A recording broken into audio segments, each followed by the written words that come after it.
Hey mate, look, I'm trying to keep the Avengers together, man. What are you doing? I don't like bullies.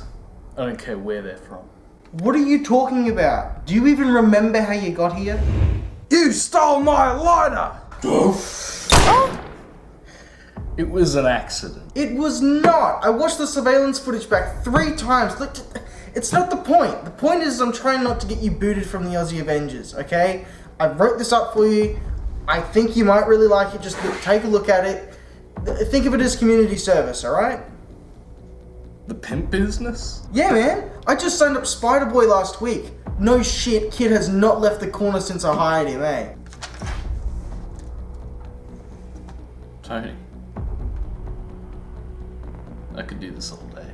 Exactly. That's what I'm saying. It is something you can do all day. I can't do it, Tony. What? Why not? Why can't you do it? If I sign this, I surrender my right to choose. Don't pull a gun on me. Do you know who I am, cunt? I'm Tony Spank, mate. I run the Aussie Avengers. You think you're tough just because you run the Aussie Avengers? I know the real Avengers. Stop bringing it up. They died years ago. Alright, you're old. Everything that's special about you came out of a VB bottle. Take it back. No.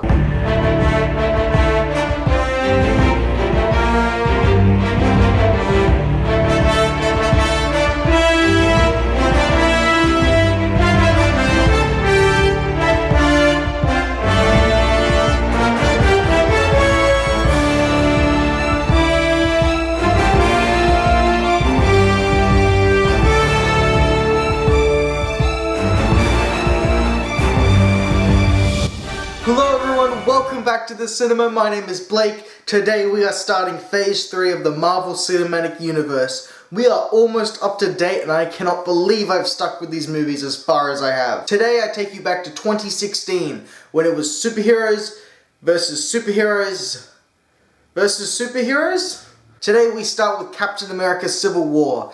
This movie came out a while ago. I'm going to talk full spoilers here. If you haven't seen it, watch all the movies prior, then come back. Don't spoil it for yourself. I'm assuming most of you have seen it, and if you've sought out this video, you've just come to see my thoughts on it here back in the past, like that many years ago, which is weird. It's weird how I know that now, right? It's weird. So where do we begin with what I dub Avengers 2.5, because this film is massive. The Russo brothers returned to direct after Winter Soldier, and I think this was testing grounds for them. We had all these scandalous rumors with Joss Whedon, and I think Feige wanted to hand the reins over if the Russo brothers could handle all these characters, and this was the test to see if they could do it, and they smashed it. Hence Joss Whedon getting the boot, and the Russo brothers getting the reins to take control of the next Avengers films and handle everything onwards to the end of Phase 3. So you've stayed here into full spoilers, and you know what I mean when I say this movie was big. We have Iron Man, Captain America, the Winter Soldier, the Black Panther, Spider-Man, Wanda, Vision, Hawkeye,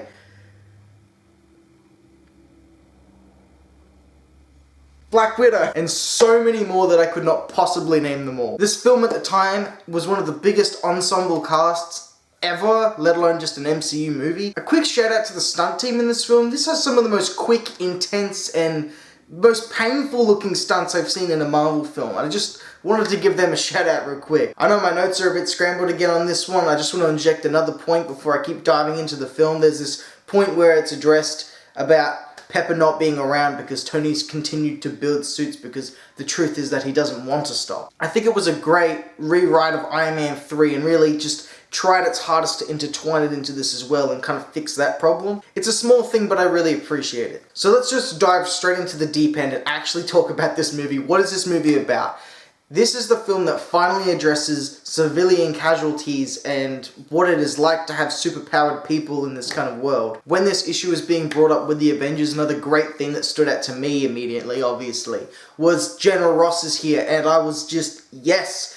They are not ignoring the Incredible Hulk. They still acknowledge that they spent like 2 years of their time developing and making this movie. And with seeing the Incredible Hulk, it gives a bit more to it. Don't skip it. Zemo is here in this film, and he's a villain I usually love, but he was really rewritten to just fit what this film needed.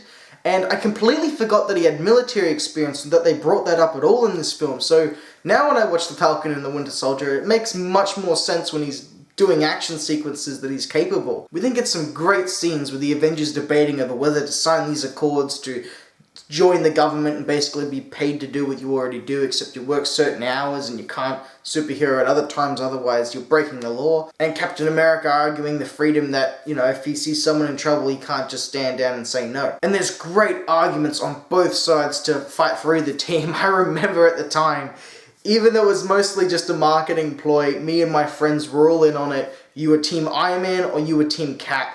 I was Team Cap.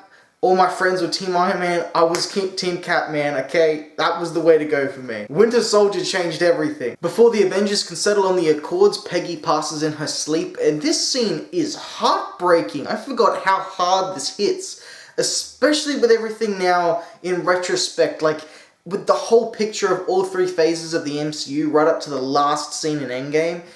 Going back all the way through, it's so powerful. But before we can even digest that, Sharon Carter from the Winter Soldier, she is revealed to be Peggy's niece. I don't know if this was a last second rewrite to just, oh yeah, she's actually her niece, and yeah, now we can just give Captain America a love interest or something. Or they'd been planning Sharon Carter to be like this from the start. I don't know. We have Black Panther in this film. There is so much going on. I don't know how to talk about it cohesively. I'm just gonna jump everywhere. But I'm going to try to address everything that you want to hear. Black Panther, what do I think of Chadwick Boseman as Black Panther? Here, he is his strongest for me.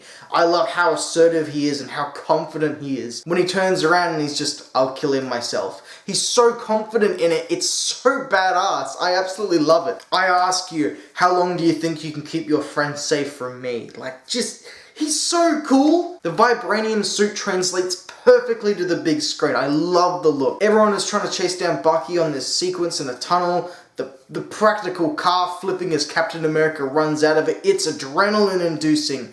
There's this move where Bucky catches a bike and flips onto it. And then that moment where Black Panther flies out and he just clips the back of his bike. It is intense. The CGI can be a little bit wonky, but these movies are being produced at such a fast rate.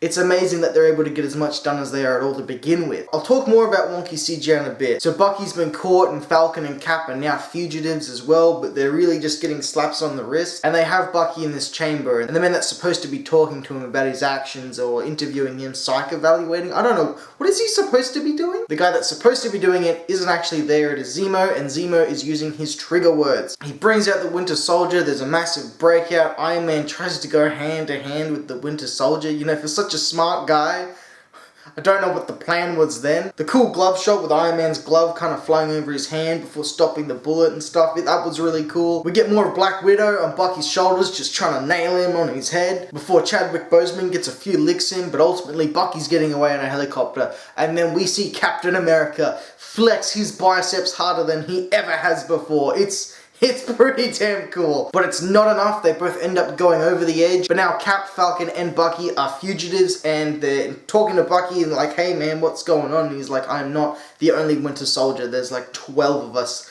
and we're a team that could just take out a country overnight if they try. So Cap's got a real mission to stop the real villains of this film in Zemo, which Iron Man's completely unaware of. We also get Hawkeye taken on Vision. He actually does it pretty successfully for a bit, before Wanda ultimately leaves the compound with Hawkeye, and basically all we're doing from here is building up the teams before the airport sequence. The airport sequence. Holy shit. It was the first time it felt like I was seeing a comic book panel come to life on screen. We had it with the Avengers and Age of Ultron, but for some reason, seeing Spider-Man leap off of Ant-Man's face and all these superheroes flying around, just, it felt like a comic book. Up until then, like the first Iron Man, second Iron Man, they felt like the live action adaptation, or what like a direct-to-video game movie adaptation felt like of something. That might make sense, I don't know. But this airport sequence, look, if we can agree on anything, it was so damn cool. You know how cool it was. It was just so cool. I left the cinema and that was the highlight by far. We got to see Ant-Man grow massive, which was something we lacked in the Ant-Man film. I'm glad it was here. Unfortunately, Lego spoiled that for me. You bastards. Now there's a character I haven't touched on in the airport sequence, and that is Spider-Man. Spider-Man to me is like Spider-Man to a lot of people. It's number one. It is so, so important.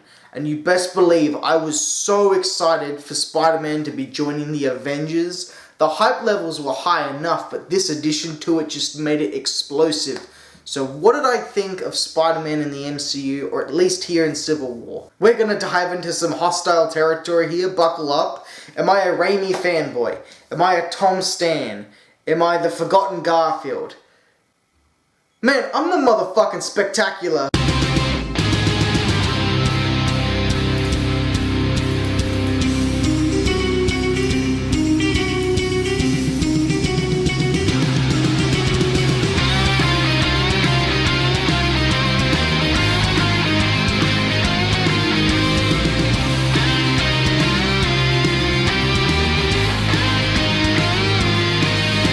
Okay, Spectacular is the best Spider-Man. I will argue that to the death. But what live action one am I really, if I'm going to steer to one? It's Sam Raimi. It's Sam Raimi easy for me. I'm a Sam Raimi fan, but I am not a toxic Sam Raimi fan. I am not one that cannot accept new iterations of Spider-Man. It's the Spider-Man that I grew up with. But look, I'm getting too far off topic. Let's go back a bit. What do I think of this Spider-Man? Well, it's complicated. I really enjoy Tom's Spider-Man here. He's a dumpster diver. The first thing he asks Tony when Tony comes in is, am I getting paid for this internship or whatever? You know, is there money involved? His homemade costume looks like something an actual teenager would put together. It's just a hoodie and sweats. He gives a good recap on the reasons why he fights because, you know, the great power with great responsibility without saying it or feeling afraid to say it. Do I like Tom's Spider-Man outside of Civil War? Not so much. I'll elaborate more on why in his own films because I will get to them eventually. Shame that those are the Spider-Man movies I'm going to have to start with on this channel, but I was going to talk about them eventually. If you want to hear my thoughts on those, subscribe. Nice. That worked. They're gonna subscribe now. So I said he's got a homemade suit, and I like that suit because it's something that he would have made. Well, now he's given $1 billion suit from Stark, and I'm honestly not keen on it. I remember hearing Spider-Man was gonna be in the Marvel Cinematic Universe and watching the second trailer like, oh my god, Spider-Man is in this and he's gonna show up at some point. He appears at the end and I was, oh, okay, it wasn't what I was expecting at all. I don't know. I was so confused on how I felt. I'm not keen on this suit. It's very reminiscent of Steve Ditko's work, the original Spider-Man, with the eyes, the way they look, and the back spider being the same, but I like big eyes on my Spider-Man. I just do. Squinty eyes have never worked for me. I don't like the chest logo. I don't like it being really small, so small you can barely tell. I don't like that the webbing print on the suit's really faded so much that you can barely tell it's there. They had this suit on the set. Obviously that looks a little unfinished or a little bit off, but I would have preferred that much more than what we got in the film. Then you've got the black accents on the suit, which aren't the worst thing in the world, but they feel tacked on just to say, this Spider-Man's different. One more thing I forgot to mention, I was going to talk about how the CGI is a bit wonky. This was the first time I noticed the CG and went, ugh, that looks wrong.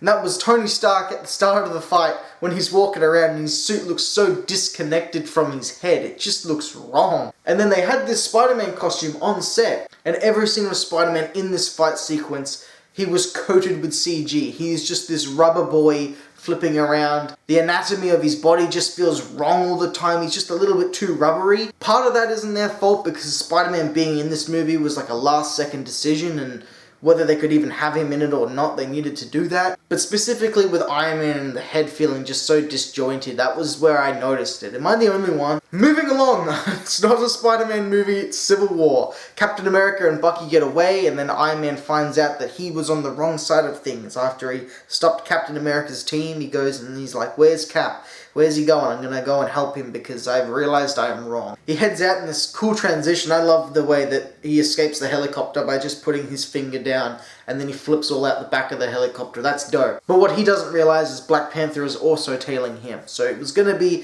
this climax that the film had built up, that there's like 12 super soldiers and Cap, Iron Man and Bucky, and maybe Black Panther will have to fight them, and that was it. And it honestly might have been serviceable enough if they'd done it right, but they hit us with a fast U-turn. They go there to find that Zemo has killed all of them, and he plays the tape from 1991, which has been sprinkled throughout the entire film of Bucky going and getting more packs for super soldier stuff. Presumably just that, but it is revealed that this is the day that Tony Stark's parents died. And Tony sits there and watches Bucky, who is standing a couple feet away, kill his parents on camera in 1991, and Cap admitting that he did know about this, but he didn't say anything to try and spare him pain.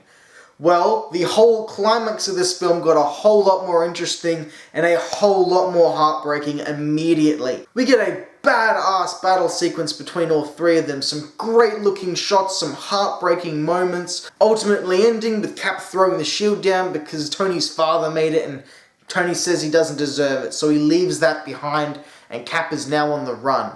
Cap goes, he breaks out the rest of his team that did help him at the very end, and Stark's given a phone just in case he ever needs to call Cap if something bigger were to arise in something like an Infinity War or something. But that's for a later day. What I love is that this film, like Winter Soldier, is so important. Winter Soldier is important because it's the fall of S.H.I.E.L.D. This film tears the Avengers apart, and that ripples all the way through until Endgame. It's an incredible trilogy of films if you look at just the Captain America films. It's a trilogy where it gets better with each movie, and is probably the strongest trilogy we have in the MCU so far. You know, Iron Man 1 was solid as hell, 2 was a bit of a misstep, and then 3 we just did things we didn't expect. Thor, the first one was okay, and then the second one just took a major step backwards, but the third one came swinging, we'll get there. But the Captain America ones, they get better with each film. It's really, really good. One more thing, we do get to see the Raft in this film. A missed opportunity, I think, to have Stark walk past cellars with all sorts of villains from previous movies, like Abomination. That's me. I wanted to see Abominations. Whatever. It wasn't an Age of Ultron. They could have snuck him in here real quick, but it's okay. As a film, as another addition, another chapter to this larger universe, and as just a story about these characters in a very complex political situation, this film works on every single level. That's why Captain America Civil War, from me, is going to get a 9 out of 10 with Blake's seal of approval, easy. One of my absolute favorites from the MCU. It's just a banger. It just goes, it doesn't stop. It introduces Black Panther, Spider-Man, the world gets much bigger, and Phase 3 is really kicking off on a high note. If you haven't seen Civil War, make sure you go out and watch it. After you've watched everything else, obviously, it hits so much better when you have the context of everything that comes before. I would have no idea what it's like to watch these movies out of order or just start randomly with the later films, because I've gone to the cinema and watched each one as they came out. I'm with it. And that was a massive way to kick off Phase 3 of the Marvel Cinematic Universe. With Marvel increasing the rate of films they're pushing out per year, they were getting 3 films out a year, and it was getting bigger and bigger and bigger. So even though I've covered 2 of 3 phases, I'm only about halfway through the movies. But even after Black Panther and Spider-Man, we've had Guardians of the Galaxy, Marvel was not done introducing new characters. The next film introduces something that makes this whole world much stranger, with entering magic into the universe, and it just gets bigger from here. So if you haven't already, consider subscribing. I'm going to continue to cover the rest of the Marvel movies. I hope you can join me on this journey. It's been a long time coming. If you haven't and you enjoyed this, consider leaving a like. It helps the algorithm, helps me out a lot. If you've made it all the way through to the end of the video, you're a bloody legend, and hopefully I can catch you guys next time when I'm covering Doctor Strange. Bye, guys.